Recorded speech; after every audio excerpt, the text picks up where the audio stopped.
ಯೋऽन्तಃ ಪ್ರವಿಶ್ಯ ಮಮ ವಾಚಮಿಮಾಂ ಪ್ರಸುಪ್ತಾಂ ಸಂಜೀವಯತ್ಯಖಿಲಶಕ್ತಿಧರಸ್ವಧಾಮ್ನ ಅನ್ಯಾಂಶಾಸ್ತ್ರಚರಣಶ್ರವಣತ್ವಗಾದೀನ್ ಪ್ರಾಣಾನ್ನಮೋ ಭಗವತೆ ಪುರುಷಾಯ ತುಭ್ಯಂ.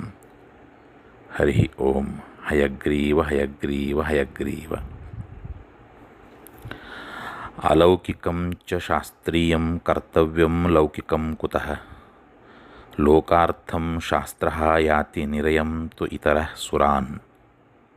ಅಂದರೆ ಲೋಕವಿರುದ್ಧವಾದರೂ ಶಾಸ್ತ್ರವಿಹಿತವಾದರೆ ಮಾಡಬೇಕು, ಇನ್ನು ಶಾಸ್ತ್ರೀಯವಾಗಿದ್ದು ಲೋಕಸಮ್ಮತವಾಗಿದ್ದರೆ ಮಾಡಬೇಕೆಂದು ಬೇರೇನು ಹೇಳಬೇಕು. ಲೌಕಿಕಕ್ಕಾಗಿ ಶಾಸ್ತ್ರವಿಹಿತವನ್ನು ಮಾಡದವನು ನರಕಕ್ಕೆ ಹೋಗುತ್ತಾನೆ. ಶಾಸ್ತ್ರೀಯ ಕರ್ಮಾಚರಣೆಗಾಗಿ ಲೌಕಿಕವನ್ನು ಪರಿತ್ಯಾಗ ಮಾಡಿದರೂ ಸ್ವರ್ಗ ಪಡೆಯುತ್ತಾನೆ ಎಂಬುದಾಗಿ ಇದರ ಅರ್ಥ. ಶಾಸ್ತ್ರದಲ್ಲಿ ಶಾಸ್ತ್ರೀಯ ಕರ್ತವ್ಯಗಳಿಗೆ ಪ್ರಾಶಸ್ತ್ಯವನ್ನು ನೀಡಲಾಗಿದೆ. ನಾವು ಸದಾ ಲೌಕಿಕ ಕಾರ್ಯಗಳಲ್ಲಿ ತೊಡಗಿರುತ್ತೇವೆ. ಲೌಕಿಕ ವ್ಯವಹಾರ ಅದು ಮುಖ್ಯ ಆದರೂ ಕೂಡ ಅದಕ್ಕಿಂತಲೂ ಮುಖ್ಯ ಶಾಸ್ತ್ರೀಯ ಕರ್ತವ್ಯಗಳು ಎನ್ನುವ ವಿಚಾರವನ್ನು ನಮಗೆ ಶಾಸ್ತ್ರ ತಿಳಿಸಿಕೊಡ್ತಾ ಇದೆ. ಜೀವನದಲ್ಲಿ ಒಂದೊಮ್ಮೆ ಈ ರೀತಿಯ ಪರಿಸ್ಥಿತಿ ಬರುತ್ತದೆ. ಲೌಕಿಕ ಕಾರ್ಯ ಮತ್ತು ಶಾಸ್ತ್ರೀಯ ಕಾರ್ಯ ಈ ಎರಡರಲ್ಲಿ ಯಾವುದನ್ನು ಆಚರಿಸಬೇಕು ಎಂಬುದಾಗಿ.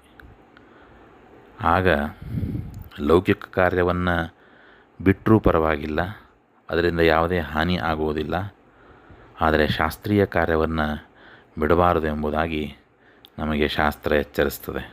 ಹಾಗಾಗಿ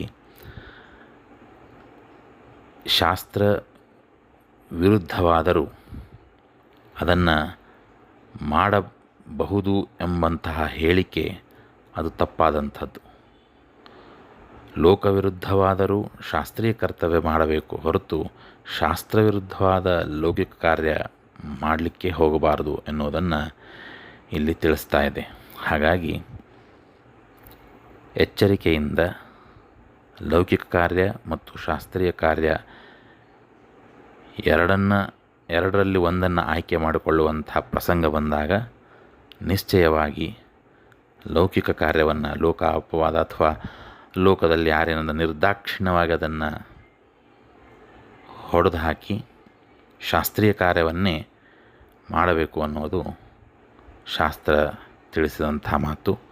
ಹಾಗಾಗಿ ಅದರಂತೆ ಆಚರಿಸಲಿಕ್ಕೆ ಪ್ರಯತ್ನವನ್ನು ಪಡಬೇಕು, ಶಾಸ್ತ್ರಕ್ಕೆ ಮಾನ್ಯತೆಯನ್ನು ಕೊಡಬೇಕು ಅಂತನ್ನೋದು ಇಲ್ಲಿ ಶಾಸ್ತ್ರದ ಅಭಿಪ್ರಾಯವಾಗಿದೆ ಅಂತ ಹೇಳ್ತಾ ಭಾರತೀಯ ರಮಣ ಕ್ಷಿಪ್ರಾನಂದರ್ಗತ ಶ್ರೀಕೃಷ್ಣ ಅರ್ಪಣಮಸ್ತು. ನಮಸ್ಕಾರ.